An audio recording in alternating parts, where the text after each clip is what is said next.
برادر و خواهر عزیز، پیش از آن که آبروی کسی را میریزانی یا کسی را غیبت میکنی، کسی را میزنی یا به کسی تهمت و یا مال کسی را به ناحق میگیری یا خون کسی را میریزانی یا دیگر حقوق بندگان را تلف میدهی، به این حدیث گوهرباری پیامبری خدا صلی الله علیه و سلم خوب گوش انداز.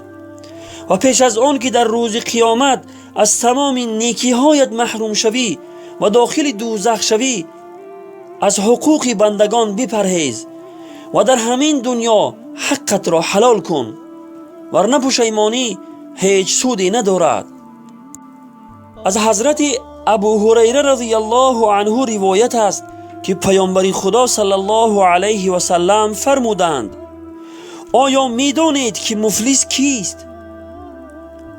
گفتند: مفلس در میان ما کسی است که درهم و متاعی ندارد، یعنی بیچاره است و چیزی ندارد.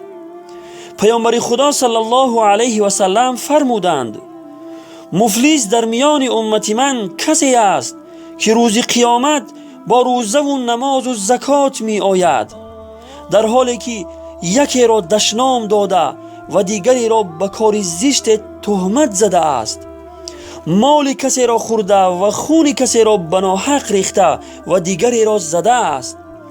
پس نیکی های این را به آنها داده می شود.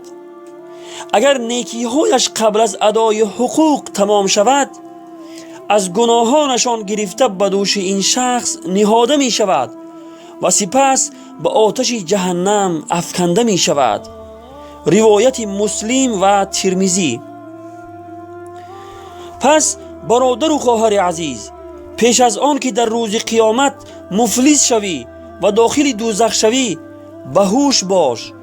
از پایمال کردن حقوق دیگران بپرهیز، از غیبت مردم، ریزاندن خون و آبروی آنها، خوردن مال و ظلم و ستم به آنها، خلاصه از هر حقی که به مردم تعلق دارد سخت بپرهیز، ورنه پشیمانی در آن روز هیچ سودی ندارد، چون که خداوند حقوق بندگان را تا خود آنها نبخشند هرگز نمی بخشد.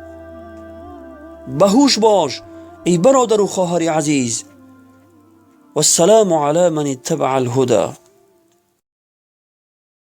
نظر کردم به گورستان کم و بیش، بدیدم حال ثروتمند و درویش، بدیدم حال ثروتمند و درویش.